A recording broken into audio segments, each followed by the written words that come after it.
Ladies and gentlemen, today I will be presenting to you the evolution of the drums. Now, if you don't know what the drums are, right, because I know I have a few, there's quite a few people in the class that don't understand English, right? Therefore, I will try to, I'll try to speak, not as fast, try to enunciate myself better, right? But if you don't know what the drums are, here's a picture, the drums, right? You've probably seen them before. You've definitely heard them before, right? You've definitely heard them before. And that is because, in my opinion, obviously it's hard to gauge this stuff, right? But in my opinion, the drums are the most recognizable instrument in history, right? I don't think there's a single instrument that you can recognize like the drums, right? Because the drums, you know that it's the drums when you hear them, right? When you hear the dun dun dun dun, you know, right? But that's because the drums are everywhere, right? Since you're born, you hear the drums everywhere. But why is this, I hear you ask? Why are the drums such a monumental piece in the music industry? Well, I'm glad you asked, because that is exactly what my trap is about, the evolution of the drums. Now, it's obviously quite hard to pinpoint when exactly drumming came around, but me personally, I believe that drumming has been with us since humans have existed. Because having two sticks and bashing that on a rock in a rhythmic format, that's percussion, right? Call it whatever you want. That's percussion. But my opinions aside, the earliest physical evidence of the drums dates back roughly 5,500 BCE in Neolithic China, where early cultures stretched alligator skin over hollow clay frames to create the earliest physical evidence of the drums that we know of, and it was called the alligator drum.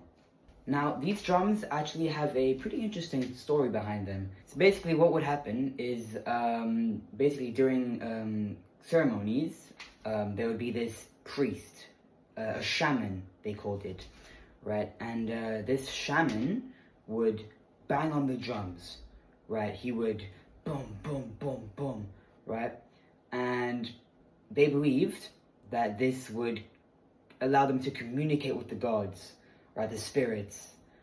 But why alligator skin specifically?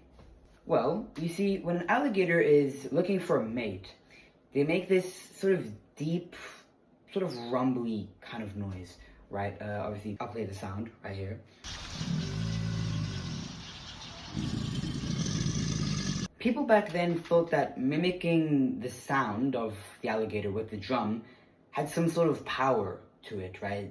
They thought it would summon some ancient being or summon their god. And not just that, these things were pretty rare actually. Or, well, not rare necessarily, but exclusive might be the better word. They weren't for ordinary people. These drums were mostly for the rich, the powerful. This was discovered by archaeologists when they dug up these drums next to wealthy people. That's how we know this. So basically, just to kind of recap the whole thing, is Schumann, basically a priest, would bang on the drums. They thought that it would, kind of link them to their gods and stuff. They used alligator skin, and only the rich and powerful had it, and boom. That's basically the story of the earliest known evidence that we have of the drums. But obviously, eventually, we started to see a bit of a change, a bit of a shift. Now obviously this is very, very slow, right? It didn't happen from one day to the next. And but basically something that I think is worth mentioning is in Egypt, ancient Egypt, around about 3000 BC, 2000 BC, right? Ancient Egypt times. People used drums not only for ceremonies and spiritual religious purposes, but they also started using them for parties and celebrations. And obviously it doesn't seem like that big of a change, but in the grand scheme of things, it's the little things that really make a change. But not long after the shamans came around, people naturally started using the drums for war. And what do I mean by that? All right, how do you use a drum in war? Right, what you're gonna smack the enemies with a stick? No. What I mean is you can hear a drum a lot better than a man screaming.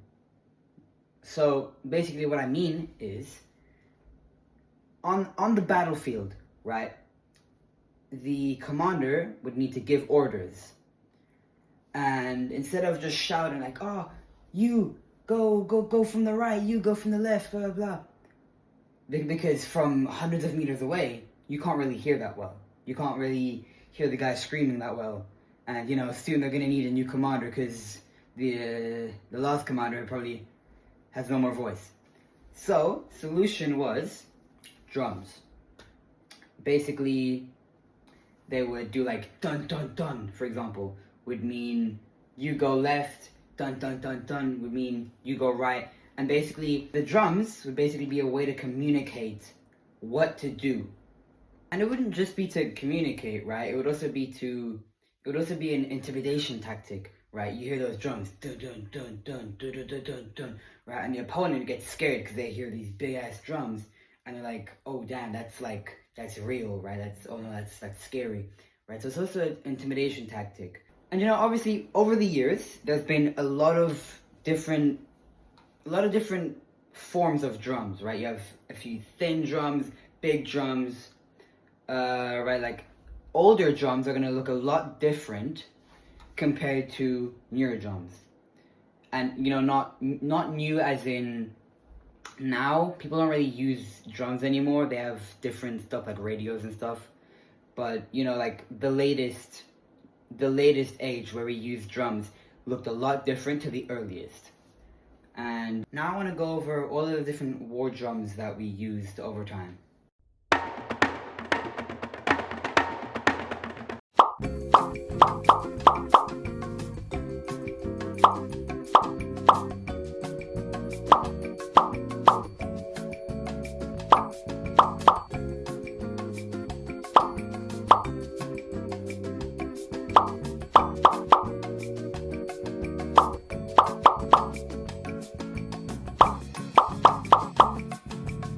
Okay, so that was basically the evolution of the war drums, not the drums in total, right? We still got a ways to go until now. But that was basically the whole war drums history in a little video skit. I hope you liked it, right? But basically, sadly, how it kind of ended was, kind of like how I said before, things kind of just changed, right? The use of drums kind of just fizzled out, right? As guns got louder and tactics changed, the drums couldn't really find their spot, right? I mean, you have to think about it. The drums are loud. Like before guns, the drums were like the loudest thing, right? Da da da da. That was the loudest thing. But basically, guns. A gun is a lot louder than a drum, and you hear a lot of guns going off. Dun dun dun dun dun dun dun. You can't really hear the drums anymore. And tactics, people weren't marching in tight formations.